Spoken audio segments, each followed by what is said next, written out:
war had only been over 8 years in those days.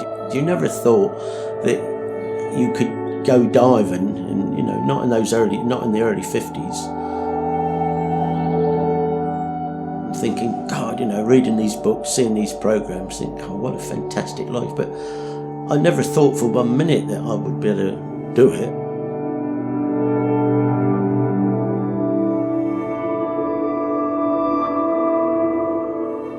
I borrowed a gear off somebody I knew, and I just put the gear on and jumped in the water. I mean, I never had any training or anything, and I felt completely relaxed.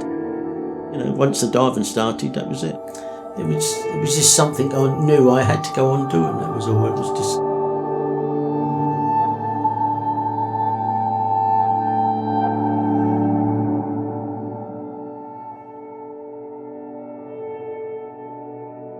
I was offered a job at Scapa Flow, blowing armoured plates off the sides of the battleships. It was a weird feeling, thinking, being 1,000 miles almost away, and in some freezing cold place.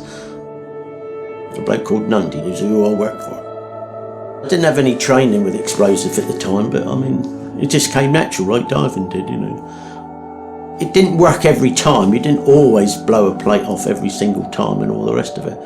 But I was so confident that I could do it that I just did it. And 100 pound of explosive inside a wreck just tore one of them armoured plates, even though it was 26 tonnes, tore it straight off the side of the ship onto the seabed.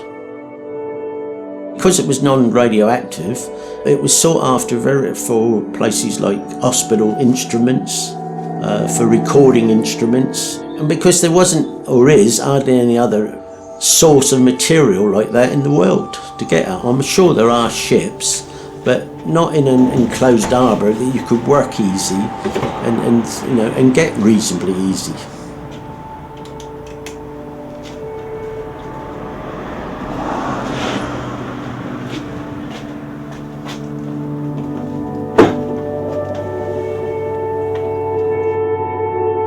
Well, up at Scapa Flow, all you had is a compressor and a set of filters and a volume tank, and then a surface demand hose, say 200 foot of surface demand hose. Then all you had is an harness with a CB Gorman Mark 5, I think it was, twin hose diving valve actually connected to the harness. So you put the harness on, you had the valve on the back of your neck, you had your twin hoses coming over, and all your signals was on your actual hose, and that was it.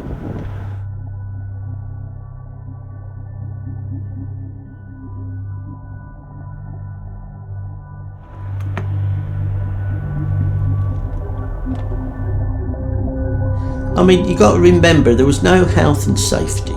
We had no decompression chamber up there. We didn't have a standby diver or anything. We had one set of hoses, one set of a surface demand gear, and I'm not saying we didn't have a couple of valves. Were they ever maintained? No, unless you did them yourself.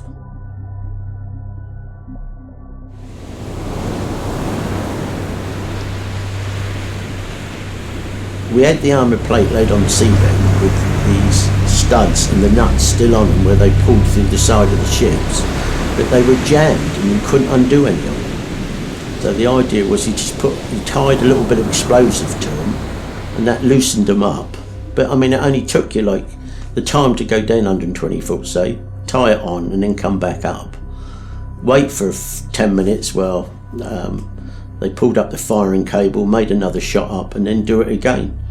Add all your time together and maybe only do, at that depth, 2 bench dives. We were doing like 6 or 7 bench dives up and down, just placing this explosive, blowing it, pulling the cable in, putting some more explosive in, and doing another one and another one.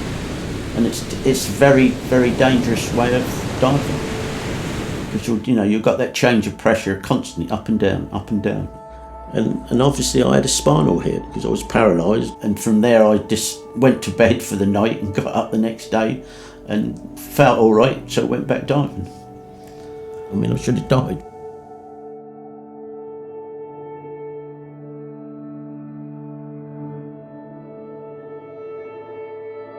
Risen Beesies I worked for in 1969, they went all over the country salvaging copper and tin out of wrecks as a business. You would go to the hydrographer maybe and get some information on whatever wreck you're looking for. Go down, found the propeller, looked at it all, decided how I was going to blow it off, how much explosive we needed, place the explosive, come back up. The boat goes away half a mile so we don't blow our own boat up, which has happened before, and blow it. Take a line down to what you're going to lift, take it, shackle it round the propeller up tight, bring it back into Portsmouth Harbour, get a crane to unload it, and it will be disposed of to whoever pays the most money at the scrappy. Just after Christmas in 1970, Nundy rung up and said, would you like to come back to Scapa? And I loved it so much up there, and I got on with everybody, and I was married at the time, and my wife went into and worked in a hotel up there, which means she was on one island and I was on the other, which just suited me. It's just my little joke. I mean, it's driven me for the last 50 years, you know. I mean, I just love to go diving, you know. I was diving all the summer, salvaging, or on wrecks out here and lobstering, and just diving every day I could possibly get. But everything, you lose it in the end, and I've lost it. You know, you can't keep on forever doing it. You know, some when age takes its toll, and it's taken its toll.